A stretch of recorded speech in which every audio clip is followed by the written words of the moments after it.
bienvenidos a Adictia Visual. Yo soy Edith y el día de hoy, querido público, hablaremos de una película que ustedes escogieron en la encuesta de la semana. Y la verdad es que qué interesante. Yo no sabía qué esperar de esta encuesta y que ganara esta película fue así como ¿what? Y la verdad sí fue bastante sorprendente, sobre todo porque creo que donde votaron más por ella fue en Twitter, si no mal recuerdo.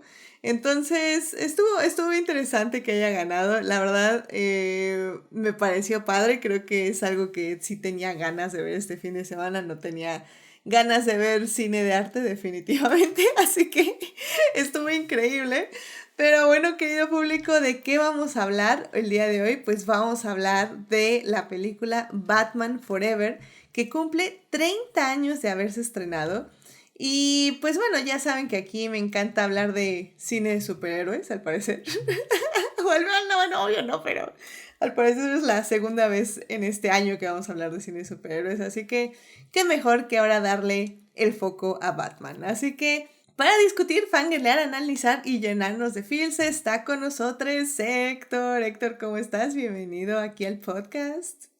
Pues gracias por invitarme. Ya sabes que siempre es un gusto estar aquí en Acta Visual para hablar de uno de tus géneros favoritos, que sin duda son los superhéroes, porque o sea, es la segunda vez que hablamos de Batman, específicamente en este año. O sea, creo que te faltó recordar cuando hablamos de Batman Begins. Oh my O God, sea, tienes toda la razón. Sí, es es cierto. Batman está establecido como tu segundo superhéroe favorito, así que pues obviamente teníamos que repasarlo. Pues digo, se ha hablado aquí de las últimas películas de Batman de los últimos 20 años, pero hay unas cuatro que no se han tocado en Aita Visual, y también te voy a decir mucho que me dejó sorprendido, estupefacto y confundido que Batman Forever le haya ganado a Psycho de Alfred Hitchcock y Memento de Christopher Nolan. O sea, dos indiscutibles clásicos del cine. Pero Ujú. los escuchas de este visual prefirieron la primera película de Joel Schumacher, del Caballero de la Noche. Así que qué interesante estuvo esto. La verdad que sí, y sí tienes toda la razón. Mira, incluso tengo que admitir que he estado pensando que tal vez mi superhéroe favorito no es Superman. Creo que sí es Batman, la verdad. Sé que ¡Oh! nos pusimos muy ¡Wow! de moda, ya sé, nos pusimos muy de moda ahorita con Superman.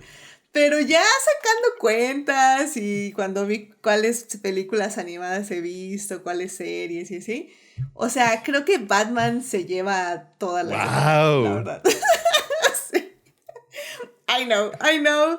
Y digo, para nada O sea, más tener las cifras, sí, hablamos de Batman Begins, sí es cierto, en el programa 263. Hablamos de Dark Knight en el programa 177 de Adictia Visual. Y hace 3 años hablamos de Dark Knight Rises en el episodio 113. Y en ese mismo episodio hablamos de Batman, que es la nueva película de, bueno, nueva hace 3 años, pero es la película de Matt Reeves. Y pues sí, 20 años, 25 años, 20 años de cine de Batman. efectivamente. Y ahora vamos a hablar de Batman Forever. O sea, ¿what? Hay una película animada que necesitas ver, pero eso lo vamos a tener que dejar para después. Está bien, ahí me pasas la lista, me pasas la La lista. Y torre. digo, también aquí, digo, para ya que se integre también esta conversación oficialmente, también nos acompaña Uriel. Uriel, ¿cómo estás? Bienvenido de regreso al programa. Este sí es tu año, Este, definitivamente. este año es el bueno, definitivamente, caray. Y hablando de también, fíjate, de Batman, Superman, puro superhéroe, carambolas. Puro Más súper. santos programas, adictivos, Batman. Así Creo ya que vamos sé. a tener que decirle al público qué significa cuando decimos eso, porque I mean, sí, tal vez sí. Sí, o sea, sí. Pero no se preocupen, público. Aquí creo que al parecer ya nos vamos a volver un programa experto en el tema de Batman. Pero bueno, poco a poco vamos viendo. Ya luego sacaré estadísticas para respaldar a ver si Batman sí es mi superhéroe favorito o no. Pero bueno, ahí lo iremos viendo. Pero mientras, obviamente ya saben, querido público, que si se quieren unir a la conversación, estamos en Twitch en vivo los lunes 9:30 de la noche y los miércoles en YouTube y todas las plataformas descargables. Muchas gracias a nuestra mecena Marce por patrocinar este bonito programa en Patreon. Si quieren ser adictia como ella, vayan a Patreon a suscribirse. Y bueno, querido público, antes de hablar de esta película y de Batman básicamente, primero, obviamente, ya saben, tenemos que ir a salvar lo que amamos.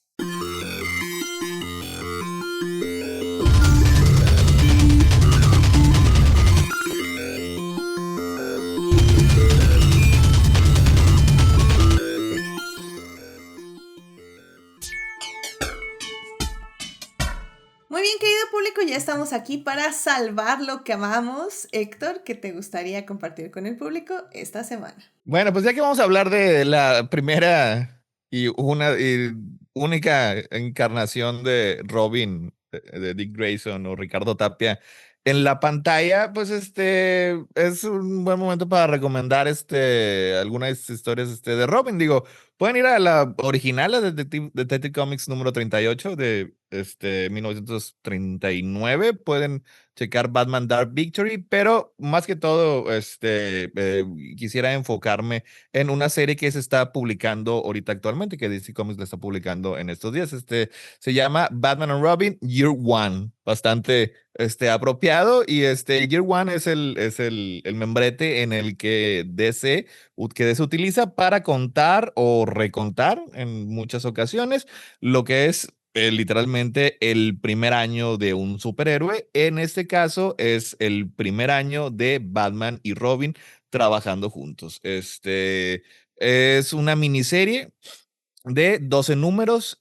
Creo que ahorita el más reciente es el 10. Faltan 2 números para que termine, y una vez que termine, pues va a haber ediciones con todos los 12 números completos en un solo tomo, etcétera, etcétera. Pero si la quieren seguir, ahorita está disponible. También la pueden conseguir, obviamente, de manera digital. Y pues trata de, pues básicamente, Batman y Robin, de cómo durante el primer año trabajando juntos, pues tuvieron que ir poco a poco aprendiendo a confiar el uno en el otro, cómo se fue desarrollando su relación, cómo fue creciendo, cómo se fueron creando lo que sería, pues esta es una de las relaciones más fundamentales en la historia de los cómics. El escritor es Mark Waid, que yo creo que ahorita es uno de los mejores escritores de cómics. Ya lleva casi 50 años trabajando en superhéroes, y como hemos dicho varias veces en Crónicas del Multiverso, el señor sigue siendo tan fresco y vibrante como si acabara de iniciar en el género. Y el dibujante también muy importante es Chris Samney, que tiene unos dibujos francamente hermosos. O sea, tiene una narrativa espectacular. Así que este es un cómic, pues, que te va a dar así como que todo el paquete completo. O sea, tiene un gran guión, tiene una gran arte, y te cuenta una gran historia que se va desarrollando poco a poco a lo largo de estos números. Ya quiero que acabe, ya quisiera acabar para ya tenerla toda lista, pero no creo que ni Mark Waid ni Chris Samney nos vayan a decepcionar con los 2 números que faltan, porque es una de las mejores mancuernas que ha dado el cómic. O sea, han trabajado juntos anteriormente, por ejemplo, en Daredevil, que donde tuvieron también una corrida muy, muy alabada. Así que pues, chéquenlo, chequen Batman and Robin Year One. Solo en sus puestos de revistas. Ya no existen los puestos de revistas, solo en internet. Sí, es lo que te iba a decir, así, ¿a poco sí? Y en sus ambos más cercanos. Exacto, ahí sí te creo, para que veas. Excelente, pues muchísimas gracias, Héctor, por traer Batman y Robin Year One. Y ahora sí que, como dicen, en su sitio de internet más cercano, o algo así. Pero perfecto, muchas gracias. Uriel, ¿qué te gustaría compartir con el público esta semana? Siempre debo disculparme por adelantado porque me cuesta mucho trabajo hacer reseñas breves, pero bueno, lo intento. En esta ocasión no traigo un manga, vamos a variarle un poquito, ahora va a ser un anime. Este anime es un anime original, no es adaptación de algún manga. este anime lo anunciaban con mucha pretensión, porque decían, este anime tardó 5 años en desarrollarse porque la animación es impecable y difícil y magnífica, porque cambia de estilos durante la serie y bla, bla, bla. Y pues sí es impresionante, la verdad. O sea, desde el intro del opening, tú ves cómo van cambiando los estilos. Se va cambiando desde un diseño clásico de anime hasta un diseño tipo arcane, ¿no? Así tipo CGI, diseños realistas. Esta serie, este anime se llama To Be Hero X y pues sí, desde el opening tú ves lo ambicioso que es el proyecto porque cambia, como les mencionaba, los tipos de animación constantemente. Y la verdad a mí me impresionó mucho. Digo, visualmente te impresiona, pero esta temporada es una temporada larga. Son 24 episodios, de los cuales ya nomás faltan dos. Y a mí me impresionó primero visualmente y después la historia. La verdad sí me atrapó. Yo creo que sí va a haber un duelo a muerte con cuchillos para ver si no gana el primer lugar en el prestigiado botezómetro, porque no, está muy padre la serie. En resumen, nos habla de un mundo pseudo futurista donde básicamente los héroes se eligen por likes de Facebook.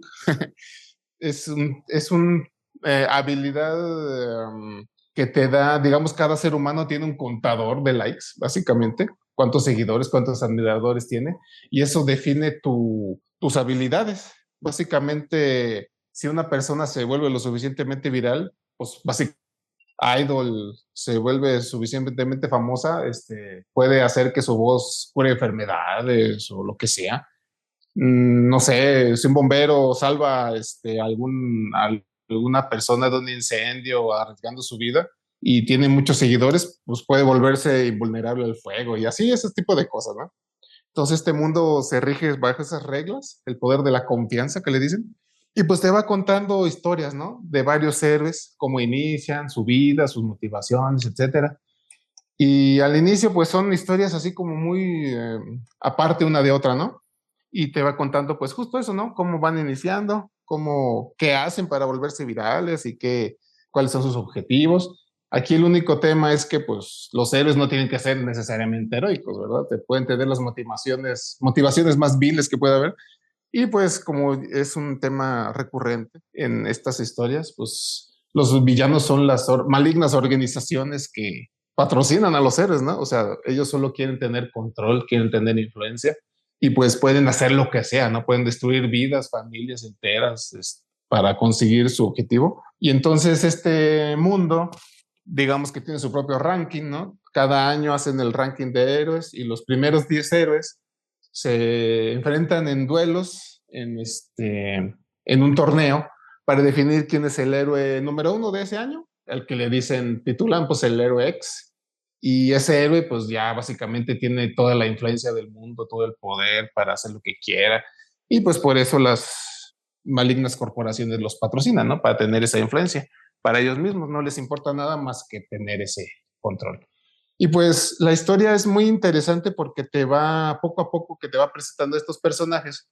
Se van enlazando las historias poco a poco, empiezas a ver el trasfondo de estas organizaciones, el trasfondo de el pasado del mundo, por qué llegamos a este punto, por qué existen regulaciones, por qué se comportan como se comportan, y pues entre poco a poco se van entrelazando las historias, pues se va armando un mundo muy padre, muy interesante. Los personajes, pues ya vas conociendo quiénes son buenos, quiénes son malos, y pues la verdad es muy padre. La historia es a mí de verdad, sí me hizo fascinante ya a estas alturas. El héroe X que aparece en todas las publicidades y los openings, pues básicamente no aparece en la serie, entonces es un personaje muy misterioso que va saliendo ahí esporádicamente haciendo cositas. Yo estaba convencido de que iba a ser el villano, pero no, se me hace que no, que creo que va a ser el héroe, mero, mero. Digo, apenas, como les mencionaba, faltan 2 episodios para que acabe esta temporada, ya se confirmó la segunda temporada, y pues apenas está saliendo, estamos apenas descubriendo quién es y qué hace. Básicamente sus poderes son alterar la realidad, entonces pues por eso es tan fuerte. Descubres que es él el que hace que cambie el estilo de animación por sus poderes, ¿no?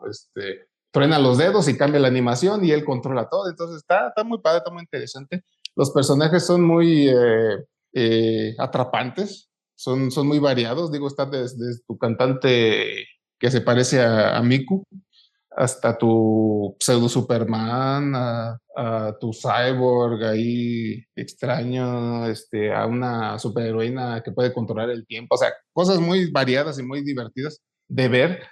Y pues sí, yo la verdad sí la recomiendo mucho esta serie. Está en el servicio de streaming Crunchyroll, está doblada, con un doblaje maravilloso, debo decir. Y pues sí, yo sí la recomiendo. Puede que se les haga que empiece un poco raro porque pues te presentan un héroe y a los 4 capítulos te presentan otro y así se van, ¿no? Pero como les digo, poco a poco se van entrelazando las historias y pues al final tienes un platillo muy padre, muy variado de dónde escoger y pues ya nada más estamos esperando a ver cómo termina y a ver qué continúa, porque pues apenas estamos descubriendo los secretos, ¿no? De todo esto y pues ver que, pues en qué momento los héroes pues ya se vuelven héroes de verdad y empiezan a derrocar a la corrupción de estas corporaciones. Entonces, pues ya, eso sería todo por ahora. La verdad lo recomiendo mucho. Yeah, muy bien, ¿no? Pues se oye muy, muy bien. Sí, ya aquí lo encontré aquí en Crunchyroll, To Be Hero X. Y pues bueno, pues vayan a checarlo, definitivamente. Es muy raro que recomiendes animes originales, así que Sí, y está además, padre. chequense el intro en YouTube o donde sea. Ujú. Es el temazo del año, la verdad está muy padre la canción. Excelente. Muy bien, pues muchísimas gracias por traer To Be Hero X al público. Y bueno, querido público, pues ya para cerrar esta bonita sección, yo les traigo, este fin de semana la Fórmula 1 se corrió la carrera en Zandvoort, que es la pista holandesa, y la verdad es que fue un desastre completamente para Ferrari. Lewis Hamilton choca, Leclerc le chocan, y sí, no, o sea, fue una carrera bastante entretenida, siento yo, pero sí fue un desastre para casi todos nuestros favoritos, porque debido a todo ese desastre que hubo dentro de la carrera, en tercer lugar, gracias a que a Lando Norris básicamente le explotó el motor, gracias a eso pudo quedar en tercer lugar Isaac Hayar. Híjole, en serio que bueno, Isaac Hadjar es uno de los rookies, es decir, es un piloto que acaba de entrar este año a la Fórmula 1. Él tiene 20 años, es un piloto que corre bajo la bandera francesa, pero tiene un origen, su país de origen es de Argelia, o de sus papás probablemente, y pues sí tiene como estas raíces básicamente. Es el primer piloto de origen árabe que corre en la Fórmula 1 y pues un poco lo adoptamos como nuestro rookie favorito del año, porque él es muy, muy, muy, muy fan de Lewis Hamilton. Y la verdad es que Lewis Hamilton ya lo adoptó un poco como su hijo. Así que son bien hermosos. Y él, o sea, Hadjar es como admira demasiado a Lewis Hamilton y no lo oculta en ningún momento. Entonces se ve que cada vez que Lewis Hamilton le habla o lo saluda o algo así, o sea, en serio su cara se ilumina así de emoción y es bien bonito verlo. La verdad es que este verano, por ejemplo, este verano de Fórmula 1, donde tuvimos este descanso de 4 semanas, Hayar, por ejemplo, estuvo haciendo una campaña muy interesante ahí con su escudería, que su escudería es Visa Cash App Racing Bulls, o Racing Bulls cortito sin el patrocinio del inicio.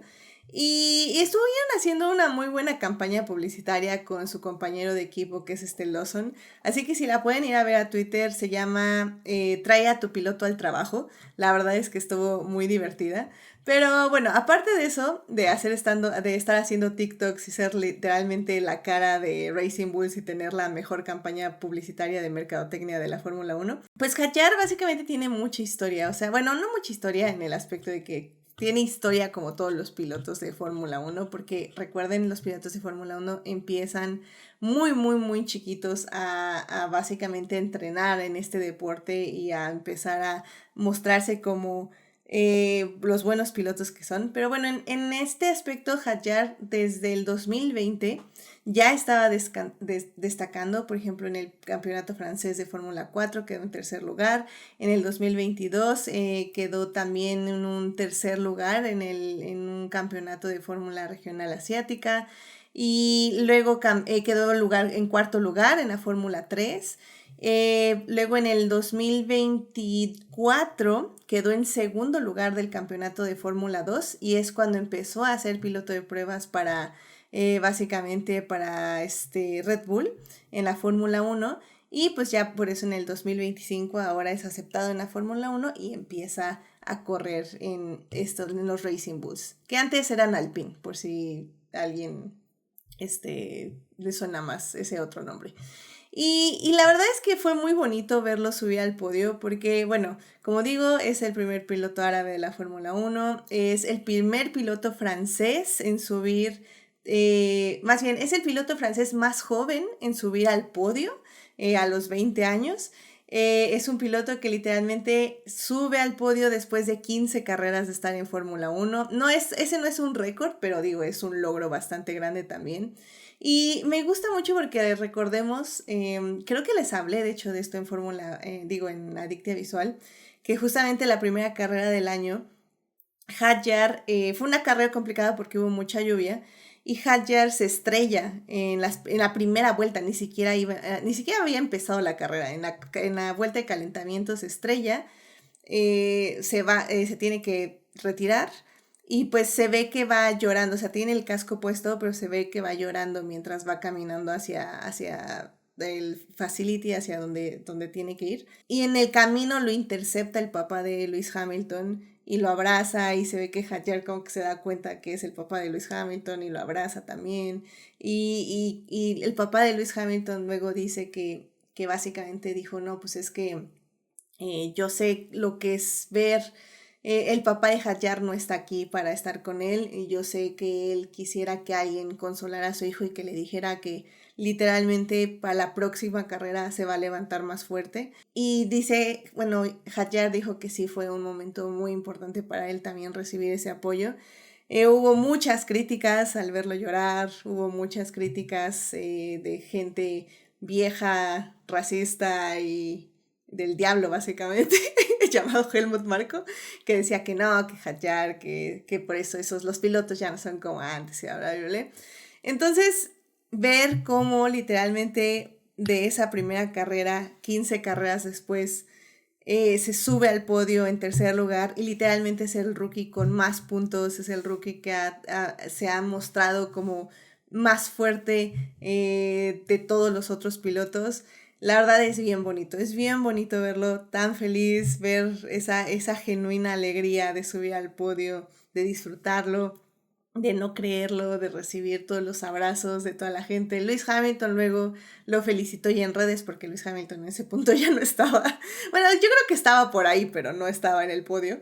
Entonces lo felicitó en redes y Hadjar bien feliz, creo que fue el único que le respondió que lo había felicitado. Entonces, no sé, me encanta verlo, otro piloto joven, que está haciendo ya sus pininos en la Fórmula 1, que todo el mundo queremos que se quede ahí en Racing Bulls, no queremos, porque de ahí podrían subirlo, comillas, comillas, todos estamos diciendo que lo bajarían a Red Bull, y ya sabemos que en Red Bull van a morir los pilotos, entonces nadie quiere eso. Ojalá sí se quede todavía en Racing Bulls un rato, porque creo que ahí puede hacer mucho. Y pues, por ejemplo, para quienes no sepan, Racing Bulls, esa escudería, no subía al podio desde el 2021, que subió con Gasly. Entonces, ha sido muy bonito también, todo el equipo estaba muy feliz porque efectivamente, como digo, hace muchísimo que no subían al podio.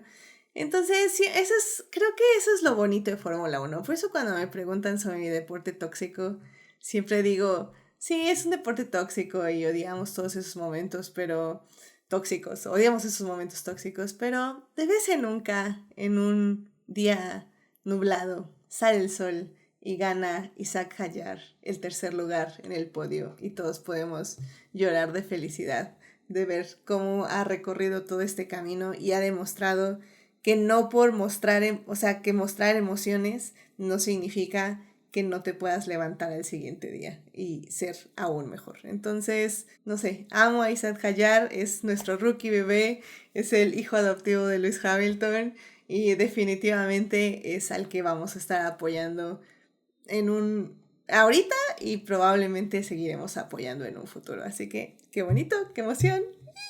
Y ahí andaba su papá, porque en esta carrera sí estuvo el papá de Isaac Hayar, que al parecer es un físico.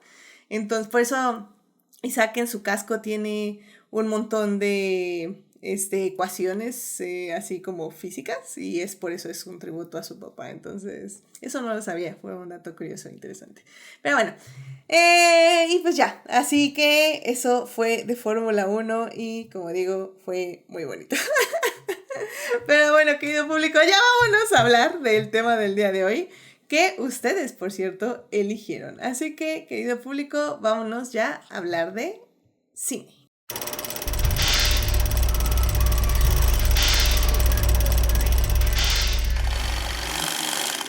Muy bien, querido público, ya estamos aquí para hablar de cine y en esta ocasión vamos a hablar de Batman Forever. Esta película se estrenó en 1995 y está dirigida por Joel Schumacher. Pues básicamente es una nueva aventura de Batman, por decirlo de alguna forma. Y es muy curioso, la verdad, esta película, sobre todo el director, fue recibido de diferentes formas por el fandom. Obviamente vamos a discutir de ello.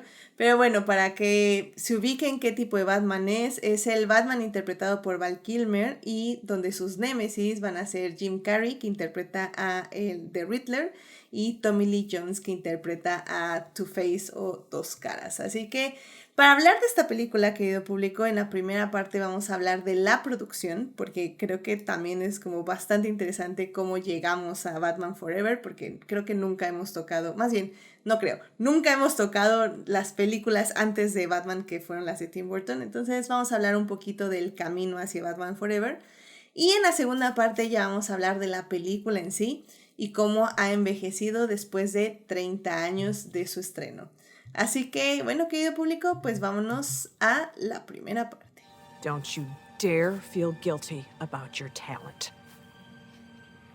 You survived, like witches have been doing for centuries. So you broke the rules. Big deal. That's what kept you alive. That's what makes you special. That's what makes you a witch. Muy bien, querido público, ya estamos aquí en la primera parte de este podcast para hablar de Batman Forever, que es una película que ustedes, querido público, eligieron en la encuesta de la semana. Esta encuesta fue elegida por nuestro Patreon Héctor, que está aquí presente, pero ustedes, querido público, al final del día eligieron a la ganadora. Y la verdad, tenía que ser un enfermo, con razón. Nos sorprendió, la verdad fue bastante interesante. Termo magnífico, güey. La verdad sí estuvo muy extraña la elección y digo, al final del día yo lo agradecí porque creo que la verdad terminé disfrutando mucho esta película, pero antes de ir a hablar de eso, obviamente, tenemos que hablar un poquito de dónde veníamos porque Batman en su cine no empieza con Batman Forever. De hecho, vamos a decir que llegamos a la segunda etapa más importante de Batman en el cine, al menos de los últimos, voy a decir, 40 años, 50 años. Pero obviamente, ¿para qué les digo yo algo? Si tenemos aquí Héctor y probablemente, yo sé, bueno, no probablemente, yo sé. No sé en qué más eres experto, Héctor, ¿en Batman o en Superman? Híjole. Ahí se van. Ahí se van. Ahí se van uno con otro. Bien, Creo que a lo mejor un poquito más de Batman, pero sí ha sido mucho de Superman últimamente, que se ha ampliado todavía más. Claramente. Y bueno, nada más antes de pasar con Héctor, recuerden que esta película la pueden ver en HBO Max y también está en compra y renta en 1000 sitios más o sea, literalmente la encuentran en cualquier lado. De hecho, creo que también está en Amazon Prime, así que definitivamente es una película que pueden conseguir desde 50 pesos en cualquier medio. Pero bueno, Héctor, ¿por qué nos podrías dar como un poquito de contexto de qué estaba pasando antes de que se estrenara Batman Forever? Bueno, pues es que lo que pasa es que hay que iniciar con, pues, obviamente, con Tim Burton, que la primera de Tim Burton, la de 1989, pues tiene su propia larga y complicada historia, que de eso lo dejaremos para tal vez alguna otra ocasión. Pero el punto es que esa primera película del 89 fue un éxito tremendo. O sea, ahorita que les gusta demasiado aplicarla, ajustar la inflación. Esta sigue siendo una de las películas de superhéroes más exitosas de todos los tiempos. La primera, esta de Batman. Uy, O sea, fue una manía. La mercadotecnia que había fue impresionante. El símbolo de Batman estaba por todas partes y tuvo mucho éxito. Obviamente tenía Michael Keaton, Kim Basinger y pues la interpretación tan clásica de Jack Nicholson como Joker, que fue yo creo que lo que más se recordó de esa película. Y sí, también mucho de la atmósfera que Tim Burton le imprimió a las cintas. A mí, la verdad, pues, o sea, personalmente yo nunca he pensado que Tim Burton no es ni fan de los cómics, no es tampoco ni siquiera fan de Batman, nada más que por lo que es una coincidencia, sus intereses, su estética y su narrativa era relativamente apropiada para contar este tipo de historias de Batman, del tipo que contó, porque hay muchos tipos de historias de Batman ahorita, porque ahorita vamos a hablar de otra completamente distinta, pero para la que quería contar Burton, su estilo visual era más que apropiado. Así que pues obviamente, dado el éxito, Warner Brothers, le encargó que hiciera, una secuela. Y algo que es muy común en las historias, sobre todo en las películas de superhéroes, es que una vez que un director tiene mucho éxito en su primera película, en la segunda se le da muchísimo más libertad, se le da mucho más dinero y tiene la capacidad de ahora sí hacer el tipo de película que quería básicamente hacer desde un principio. O sea, esto nos ha dado cosas como Spider-Man 2 de Sam Raimi, como X2 de Bryan Singer, hoy bueno, la más obvia es The Dark Knight de Christopher Nolan. O sea, en el caso de Burton, su Batman Returns, que fue la secuela de 1992, tal vez fue demasiado Tim Burton para el público, para Warner Brothers y lo que el estudio quería de una película de Batman, que si es que sea que la traiga a los jóvenes, a los adultos, pero que en general sea una película para toda la familia. Y Batman Returns, digo, sobre todo con Catwoman y con The Penguin, con maravillosos Michelle Pfeiffer y Danny DeVito, pero tal vez fueron más de lo que el estudio esperaba. Famosamente se dice que básicamente McDonald's los tuvo de rehenes porque no quiso hacer una promoción con sus cajitas felices con Batman Returns precisamente por el tipo de película que era Batman Returns.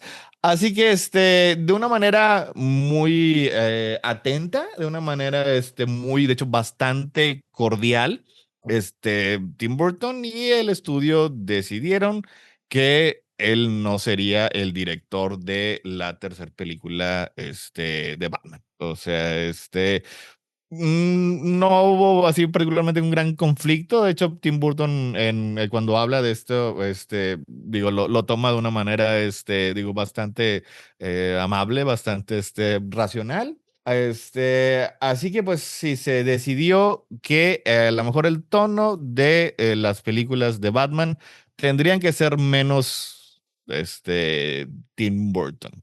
Michael Keaton, originalmente estaba planeando regresar, pero no quiso, o sea, no aceptó participar en lo que sería en esta nueva versión.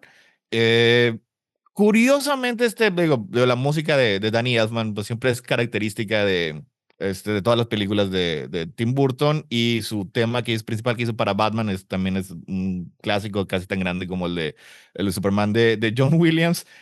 Pero Batman Forever se hizo en lo que literalmente fue unos un año y medio, 2 años en los que Danny Elfman y Tim Burton estaban peleados y como Tim Burton seguía siendo el productor de las películas, no quería que Danny Elfman regresara, así que contrataron otro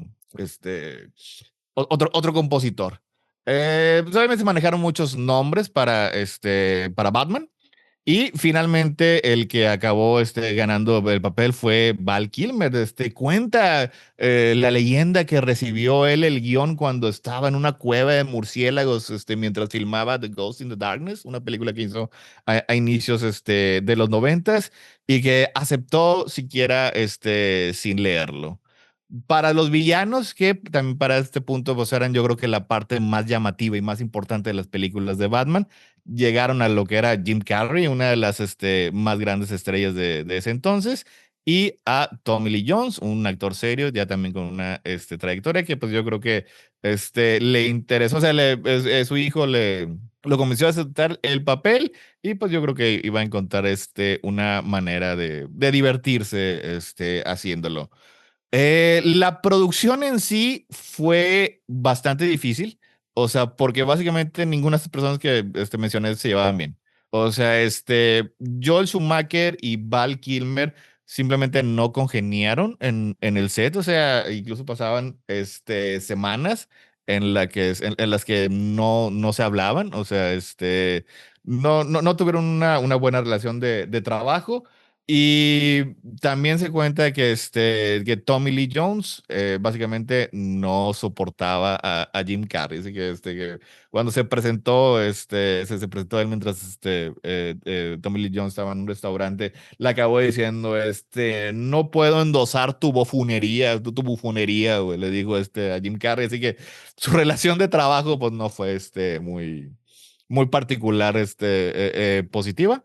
Pero digo, a fin de cuentas, la película se llegó a hacer, se estrenó, tuvo un buen éxito, creo que sí acabó recaudando más que Batman Returns, pero sí, eventualmente, sí tuvo un rechazo por parte un poquito de la audiencia porque estaban acostumbrados al estilo visual de Tim Burton y el estilo visual de Joel Schumacher es muy, muy, muy, muy distinto. O sea, incluso si lo ven en otras películas, digo, relativamente serias, como por ejemplo tiene un thriller que se llama, que en esto era que se estrenó en los ochentas, Flatliners con Kiefer Sutherland y Julia Roberts, que era sobre unos doctores que trataban de descubrir qué había después de la muerte.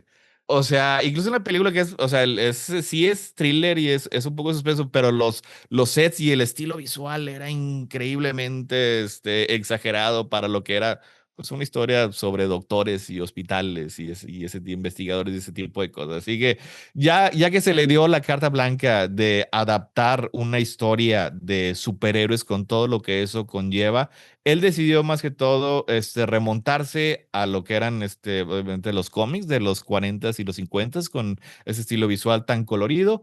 Y también una gran influencia que se nota es la serie de 1900, de los 60s de Adam West y Burt Ward. O sea, en mucho que tiene que ver en la estética, en cómo presenta a los personajes e incluso en el tipo de historias.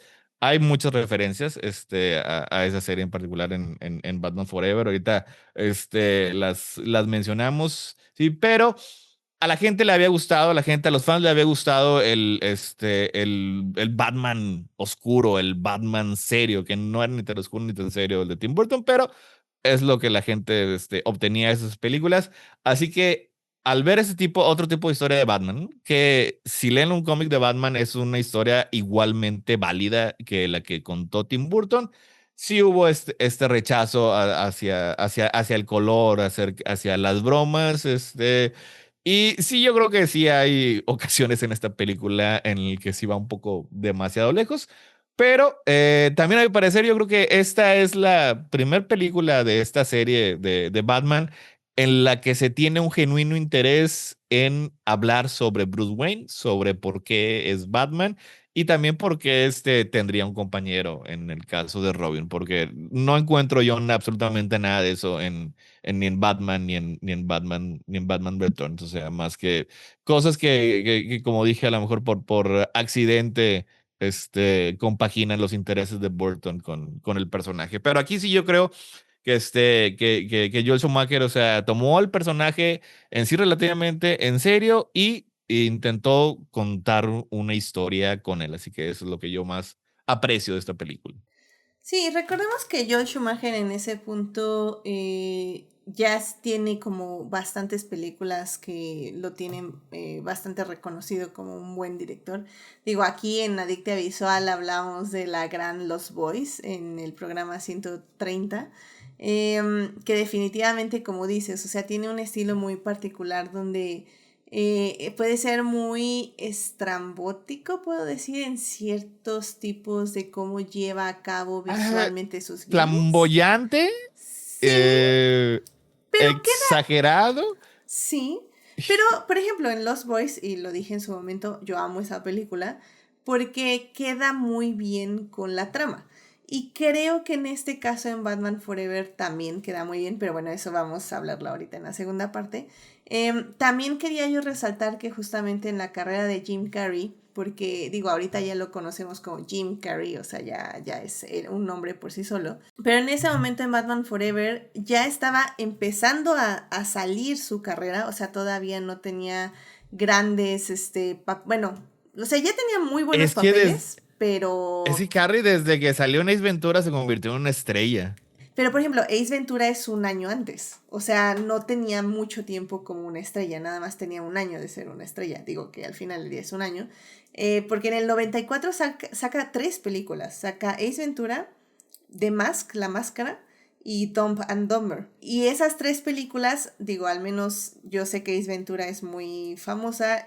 La Máscara es la que yo conozco y que también me acuerdo que en su momento disfrutaba bastante.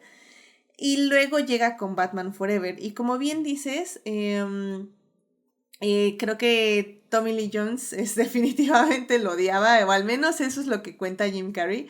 Nunca Tommy Lee Jones creo que lo ha dicho como públicamente, pero Jim Carrey sí dijo que básicamente en un restaurante le susurró al oído que lo odiaba porque, porque no, Es su humor esa, le no voy a sancionar parecía. tu bufonería. Exactamente, que decía que su humor era demasiado bufón para su gusto.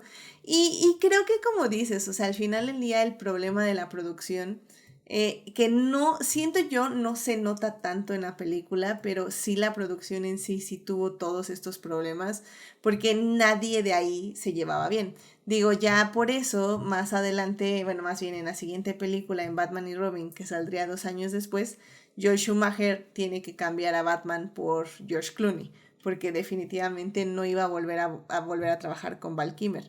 Que en su momento se dice, o sea que sí, Val Kilmer sí era un poco payaso, pero también estaba pasando por muchas situaciones personales, que creo que era la muerte de su padre y un Se divorcio acaba de divorciar. también, ajá. Se acaba de divorciar de su esposa. Y su padre creo que murió un año antes, entonces, y que fue su... Además, Ujú. es lo que siempre dice, o sea, ese traje pesa 40 kilos. O Claro, sea, ese era mi siguiente dato, que efectivamente dice que para la primera secuencia que estuvo como Batman, que bajó 5 kilos o algo así, bueno, ya sabes, ya lo miden en pounds ellos, pero voy a decir que fueron como 5 kilos, nada más por cargar un traje que pesaba 43 kilos, o sea, era brutal, que decía que aparte, una pesaba, dos, no se podía mover y tres, ni siquiera no podía podía huir. escuchar. Ey. Entonces dice que, bueno, que efectivamente era un infierno ese traje y que efectivamente pondría de malas a cualquier persona, ¿no? Que creo que Val Kilmer con la única persona que se pudo llevar bien fue con Jim Carrey y eso fue porque creo que el papá de Jim Carrey había fallecido igual como hacía 4 o 5 meses. Entonces como que pudieron hablar un poco de ello, yo creo, o congeniar desde ese lado. Pero básicamente, o sea, conclusión, todos en la producción se odiaban lo que estaban haciendo. Tommy Lee Jones se sentaba, digo, ahora ya tenemos las épicas 10 horas de maquillaje, 15 horas de maquillaje, ¿habla? Tommy Lee Jones nada más tenía que sentarse 4 horas, pero eran 4 horas que odiaba con todo con todo su ser. Entonces, realmente creo que toda la producción estaba muy incómoda con esta película. Y como digo, siento que no se siente en la película en sí, pero definitivamente tal vez tiene algo que ver con todos los, cómo interpretaron los personajes que interpretaron, que al final del día yo creo que funcionan, porque dos caras, Tommy Lee Jones tiene que odiar al Acertijo en cierta forma, entonces si odiaba a Jim Carrey, pues quedaba perfecto. Y pues y bueno, nada más para aclarar también, esta película sí es una continuación del universo de Tim Burton, o sea, no estamos hablando de un reboot en sí, porque regresan varios personajes, bueno, regresan varios actores para interpretar a los mismos personajes, ya sea Gordon o Alfred, entonces es como, también creo que por eso le resaltó mucho a la gente en su momento, yo pienso, ¿no? Porque al final del día sí era una continuación, pero al mismo tiempo no, y al mismo tiempo cambias el tono, que efectivamente, como bien dices, McDonald's fue quien tuvo una gran parte de este cambio de Tim Burton, porque yo lo que vi en entrevistas, digo, tú mencionabas que Tim Burton dijo que ya tampoco quería, pero por lo que yo vi, Tim Burton básicamente llegó con la idea de hacer la tercera película y le dijeron que no, o sea, que no gracias, que por qué no ya se iba a dirigir otras cosas, por qué no mejor hacía películas chiquitas que le gustaran más, y Tim Burton fue así como, ok, me estás diciendo que ya no haga Batman 3. Le dijeron, no, yo creo que sí, no, ya no, bye. Y le cerraron la puerta en la cara. Pero lo tomó bien. Ah, ok. Entiendo que no soy requerido. Está bien. O sea, Ajá. no peleó ni se puso, jamás voy a volver a trabajar con usted. O sea, y permaneció como, digo, como productor. Claro. Y sí, o sea, eso que es una continuación es importante porque recuerden, adictos, como vieron en el programa de Batman Begins, el término reboot no se aplicaba, básicamente no existía en el cine hasta Batman Begins. Exacto. Todo era parte de una misma serie, nebulosa y contradictoria como las películas de James Bond, o como esta película que sí, o sea, porque regresa es Michael Gough como Alfred y Pat Hingle como el comisionado gordo, que los dos viejitos maravillosos estuvieron al pie del cañón las 4 películas. Ujú, efectivamente. Sí, sí me acuerdo de Alfred, de la siguiente película que ya tiene un papel más relevante, por decirlo de alguna forma. Pero sí, entonces, y bueno, como decíamos, pues McDonald's, efectivamente, el asunto de las de Tim Burton, de Batman Returns, es que efectivamente no pudieron vender los juguetes porque para las niñas les parecía la película muy oscura y muy violenta. Entonces efectivamente querían vender sus juguetitos en paz. Y creo que también es algo que se nota mucho en la cinta, porque sí se ve que sacan diferentes trajes, diferentes batimóvil, bati helicóptero, bati submarino, whatever. Sí.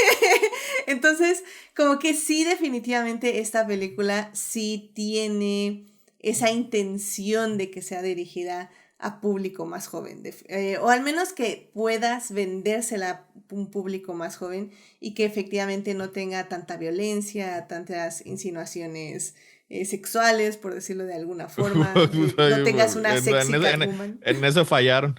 En eso fallaron, pero digo, Michelle Pfeiffer en un traje súper pegado y así, es como, guau. En todas áreas, guau. Pues digo, Nicole Kidman no es Ay, el, sí. el Falló ejemplo del pudor miserablemente. en esta película. No, Lo que hizo la mucho, verdad, o sea, tengo que o admitir que sea, el nada primer más le frame, faltaba sacar la lengua uno al otro. no, el primer frame donde Que salió Nicole Kidman, así, literalmente, así, me empezó a salir así como, what? Se ve angelicalmente hermosa, o sea, digo, wow. Nicole Kidman dijo, no voy a permitir que Val Kilmer haya tenido más química con mi entonces esposo. Lo tengo que superar. Exacto. Ay, sí, sí, sí. Pero Oye, pues, digo, bien. perdón, Ah, me disculpo con antelación por la frase vulgar que voy a decir, pero es que, o sea, la primera interacción básicamente le mete el calzón en la cara. sí, sí, sí. Lo cual creo que es algo de que me gusta mucho de este personaje. Pero bueno, lo hablamos más a fondo justo cuando hablemos de la película.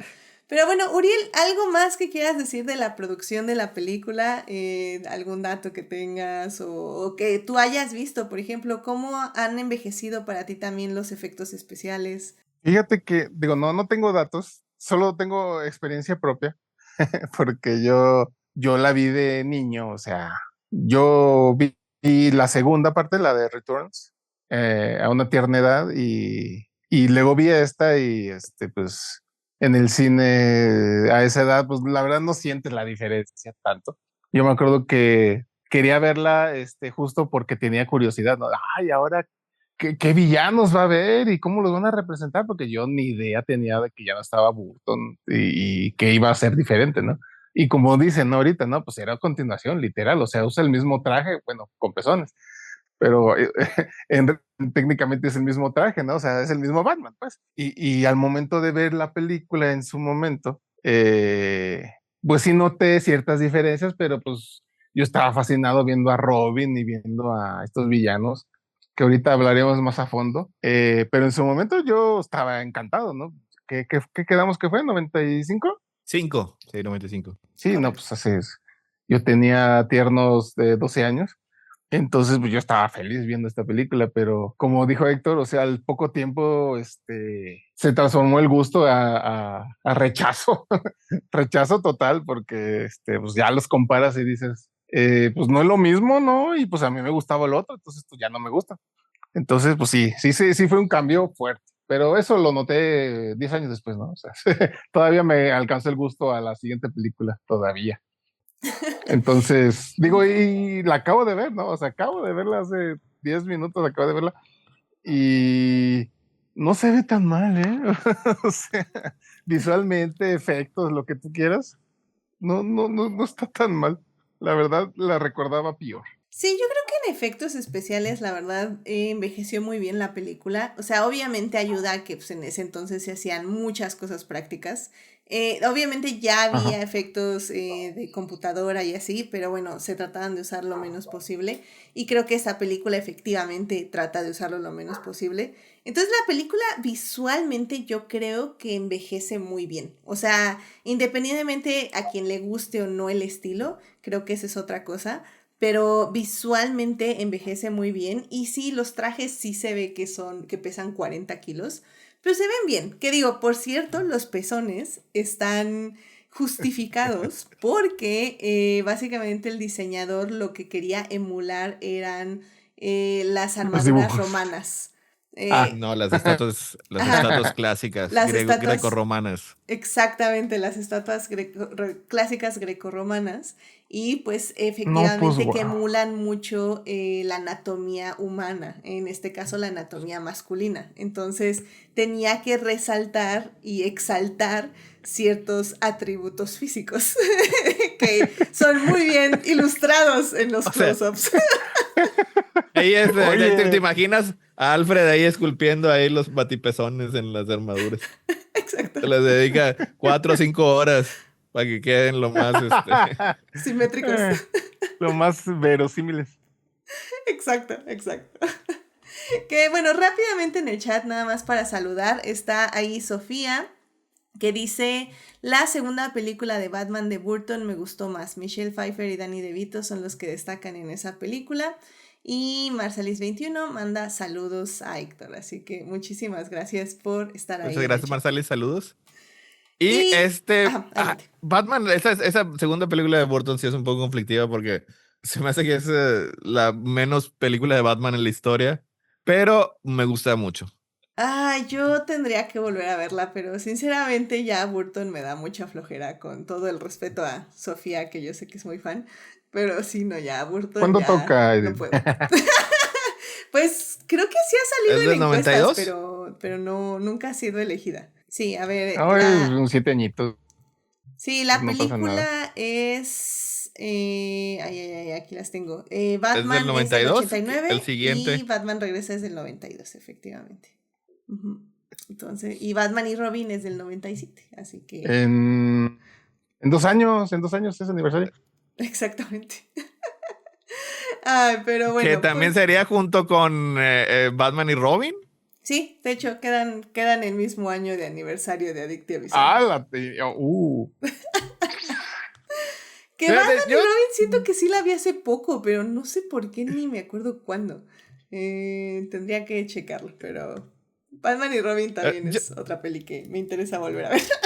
yo sí, yo recuerdo que en su momento la recibí con cariño porque también, nunca he sido súper fan del Batman de Tim Burton ni de Michael Keaton como Batman, o sea, y por ejemplo, cuando la vi esta por primera vez también estaba joven y te presenta a Batman, o sea, bajando con su batisoga del cielo y empieza a pelear con varios maleantes. Y pues lo que tenía, siempre tuvo el Batman de Michael Keaton es que pues era completamente estático. O sea, si tu traje pesaba 40 kilos, pues de perdido se podía pretender que se movía alguien, Val Kilmer o el doble, pero en el de Burton sí, o sea, no se podía ni mover, o sea, el que estuviera ahí. Así que las escenas de acción estaban interesantes. Y sí, yo veía un poco más a Val Kilmer como Batman de lo que alguna vez vi a Michael Keaton. Que sí, yo sé que toda mi generación está súper enamorado con Batman de Michael Keaton y como que no se presentaron a ver Flash, pero y sí, ningunean mucho a Val Kilmer, pero yo creo que hace un trabajo bastante aceptable. Y en esta película sí, yo creo que hace un muy buen Bruce Wayne. Oye, Sí, yo y estoy completamente de acuerdo. yo en lo personal me acuerdo que antes de ser parte del cast de Crónicas, hablaban de Batman y yo siempre decía, el de Burton, el Batman de Burton no es Batman, porque, o sea, mata al desgraciado y hace cosas muy feas, ese no es mi Batman. Y en Crónica no te lo discutíamos mucho, Nada más tú decías así como muy sabiamente, así de, pues es que todos los Batman son Batman. Y yo, pues sí, pero ese no. pero ese es, Ese en específico o sea, no. o sea, tiene cosas rescatables y sin duda ha tenido mucha influencia en Batman, pero sí, las particulares que dice Bote sí son ciertas. Y este Batman mata menos. I mean, Menos. sí, it's- ¿Mata a este Batman? Ah, bueno, Pues a sí. dos caras. En el calor de la lucha. Sí, sí, sí. Sí, si Sí, gusta sí. ya lo hablamos más a fondo en la que sigue. Sí, de hecho ya vámonos casi para allá. Yo nada más, igual nada más tengo que decir que estas películas yo no las vi en el cine. Creo que la primera película de Batman que vi en el cine tal vez fue Batman y No entiendo Robin. por qué. Es que, bueno, esta película salió cuando yo tenía 6 años. O sea, no me iban a llevar a verla al cine, definitivamente. Batman y Robin tal vez sí me llevaron, que no creo. Pero definitivamente tal vez la primera película de Batman que vi en el cine fue Batman Begins de Nolan. Así que esta película la tengo yo como experiencia viéndola en televisión. De hecho, creo que esta es la primera vez que la vi en inglés, porque Jim Carrey me sonaba bien raro, entonces siento que era por eso, porque siento que siempre yo lo escuchaba en español y ahorita que lo escuché en inglés como que como que no tenía sentido en mi cabeza que lo que estaba sucediendo. Entonces, realmente mi experiencia con estas películas y con las de Burton es que definitivamente yo las vi en casa, ya sea en el 5 o en tal vez un Laserdisc por ahí o en un VHS. Entonces, sí, definitivamente yo estas películas no las experimenté en el cine.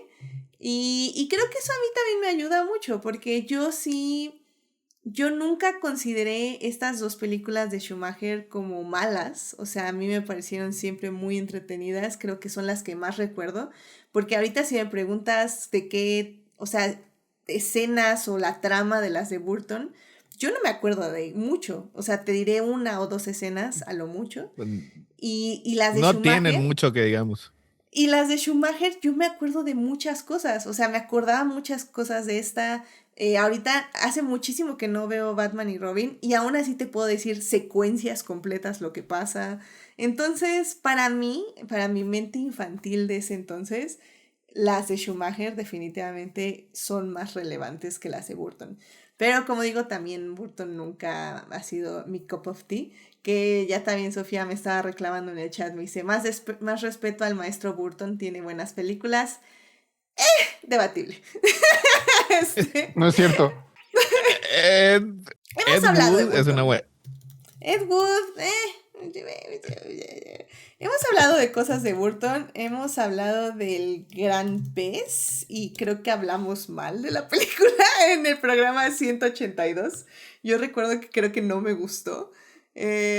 Entonces... Beetlejuice no hablaron, la segunda. No he visto Beetlejuice. No.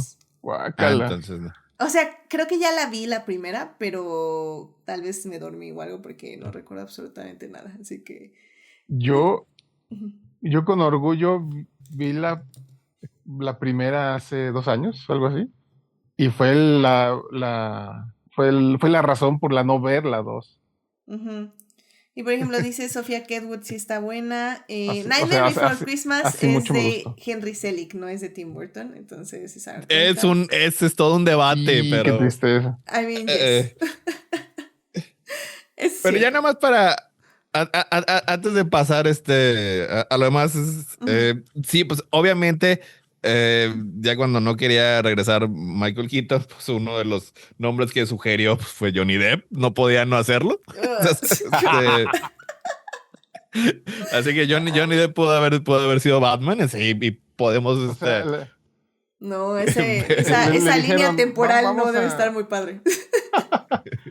le dijeron, vamos a poner tu sugerencia aquí atorado con este alfiler y lo dejaremos aquí. Sí, yo por creo. ejemplo, no quiero insinuar cosas del maestro Schumacher, que ya no está con nosotros, pero en Batman, en la de 1989, aparece Harvey Dent, es interpretado por Billy Cierto. D. Williams, Ujú. nuestro Ajá. querido Lando Calrissian, y como parte de su contrato era que eventualmente cuando el personaje se convirtiera en dos caras, en Two-Face, él lo iba a interpretar. Y también como parte del desarrollo que estaba haciendo Tim Burton de la tercera película, pues ya se había decidido introducir a Robin e iba a ser Marlon Wayans, era este comediante. Y cuando ya llegó Schumacher, no sé cómo lo dijo, pero digo, es puros blancos en mi película. Ah, qué triste. Sí, O sea, eso sí, es correcto. se les tuvo que pagar a ambos por no interpretar a los papeles, ya para elegir a Tommy Lee Jones y a Chris O'Donnell, que no lo hemos mencionado. Ya no quiero decir por qué hizo eso Schumacher, digo, lo más probable es que pues, digo, tenía su propia visión de cómo iba a ser el personaje. A Una lo mejor visión quería un blanca. Una actor. visión blanca. A lo mejor quería un actor más experimentado que pudiera interpretar las Más complejidades del brillante, personaje. donde la Algo que luz solo se un blanco podía reflejara. hacer. Ay, Y, qué horror.